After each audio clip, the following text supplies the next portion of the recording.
Hello peers and colleagues, my name is Has McCook and today I'll be presenting on the drivers of Bitcoin's energy use and emissions. A little about me, I hold bachelor's and master's degrees in civil engineering as well as becoming a chartered professional engineer around 10 years ago in 2012. I also hold an MBA from Oxford and I'm currently a research advisor to the Bitcoin Mining Council as well as the head of research for Monochrome Asset Management.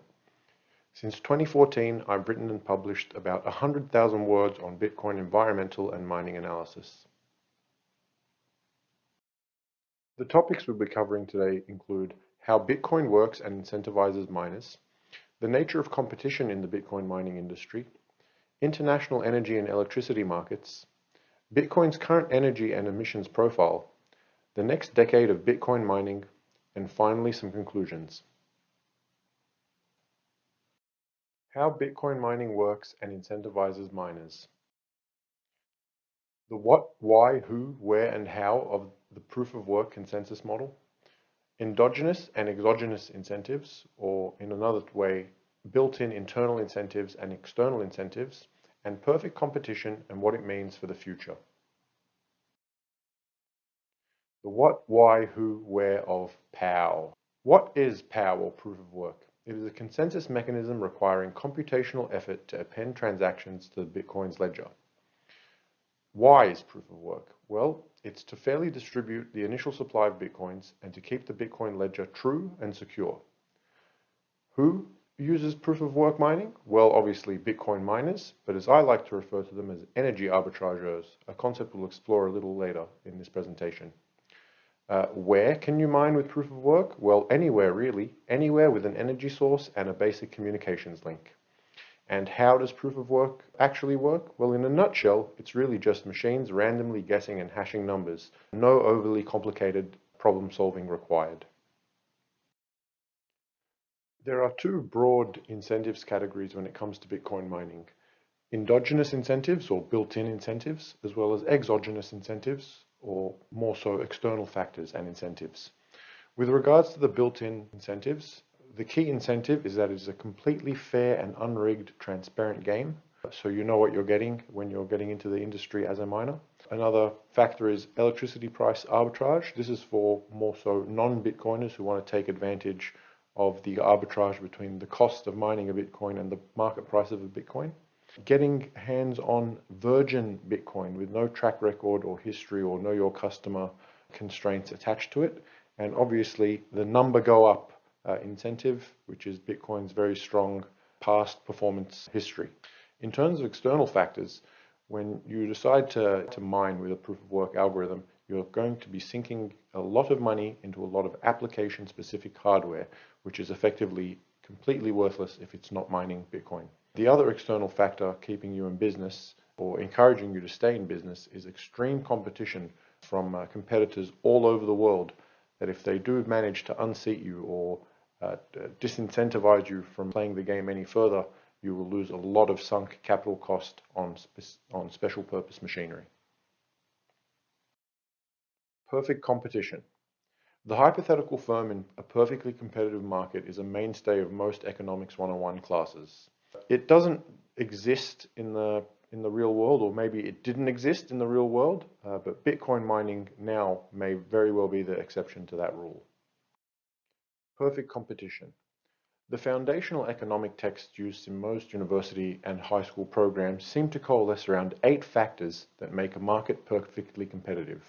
These are homogeneous products, perfect factor mobility, zero transaction costs, guaranteed property rights, no barriers to entry or exit, many buyers and sellers, non-increasing returns to scale, and perfect information.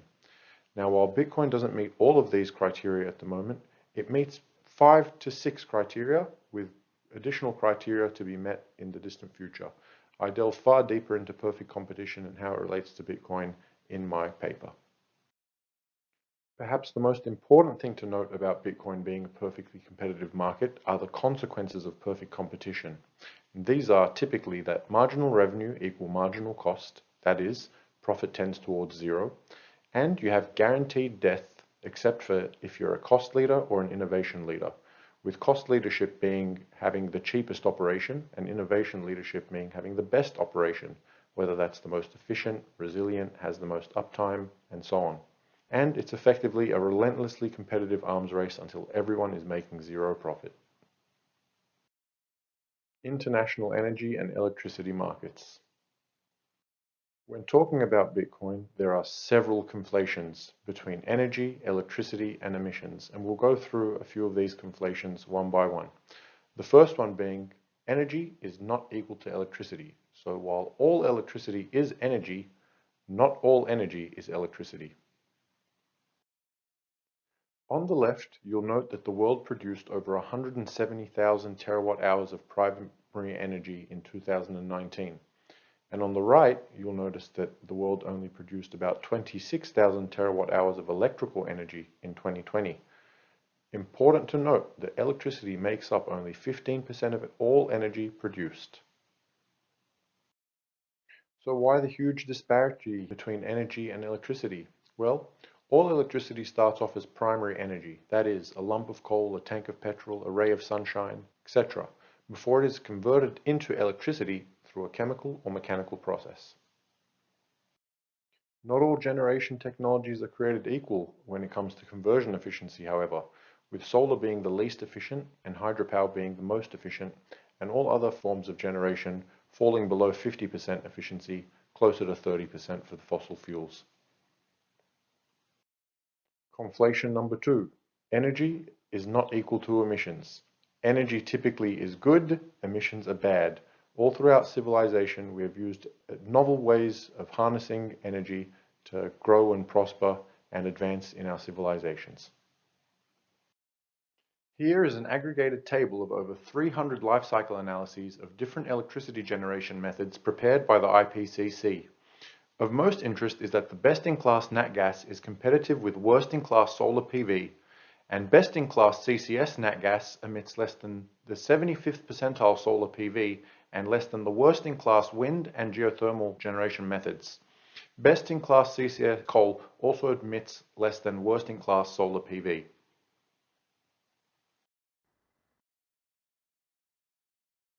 Conflation number 3. Bitcoin uses energy for each transaction. The most important thing to note about Bitcoin is that it is not a transaction network like, say, Visa. Instead, it is a settlement network, something like Fedwire or the BIS. And while all settlements are transactions, not all transactions are settlements. Bitcoin uses energy for the purposes of fair and transparent coin distribution, as well as introducing unforgeable costliness into the system. Transactions are a marginal function of Bitcoin and do not add or subtract from its energy use. Whether there is 1 transaction per day or 10 quadrillion transactions per nanosecond, the Bitcoin network will use identical power. Anyone using CO2 per transaction metrics, especially after 13 years of Bitcoin existing, must be treated with extreme caution, as they have either little to no understanding of how Bitcoin works as a settlement layer, and they may carry several conflicts of interest and have sunk considerable time, energy, and reputation into being critical of Bitcoin, even if unfairly or inaccurately so. Bitcoin's current energy use and electricity use. As of April the 30th, 2022, here are the key stats of the Bitcoin network. The 14-day average hash rate is 213 exahashes per second. The electricity use is roughly 131 terawatt hours per year, and the total greenhouse gas emissions are around 36.6 megatons of carbon dioxide and greenhouse gas emissions per year. On the right is a snapshot from the Cambridge Centre for Alternative Finance's Bitcoin Electricity Consumption Index. Note that the power demand is updated every 24 hours, as this analysis can only be taken at a specific moment in time. I unfortunately still see people quoting Bitcoin emissions and energy use from my 2014 studies. The data I'm presenting today, whilst only a week old, is already inaccurate. You will also notice a very wide range is provided, with my figure of 130.9 terawatt hours per year being roughly 15% less than Cambridge's middle estimate, due to their overly conservative estimate of the efficiency of deployed mining rigs around the world. My paper goes into further detail as to why my figure may be more appropriate to use.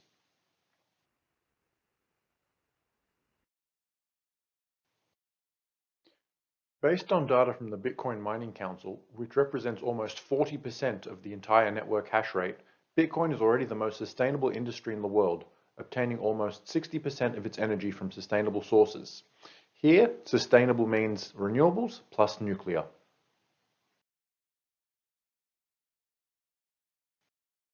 Based on the Bitcoin Mining Council data, as well as Cambridge's pre-China migration data, Bitcoin is driven 41% by renewables and 56% by sustainable sources, with an energy conversion ratio of 53% and a carbon intensity measured in total greenhouse gas emissions, including non-CO2 greenhouse gases, of 280 grams of CO2 equivalent per kilowatt hour.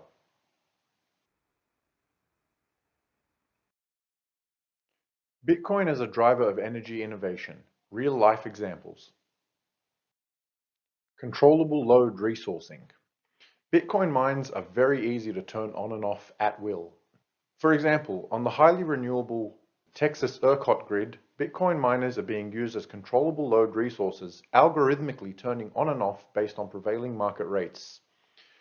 Bitcoin as a controllable load resource helped the Texas ERCOT grid handle an extreme cold weather event in March 2022, which heavily stressed the grid.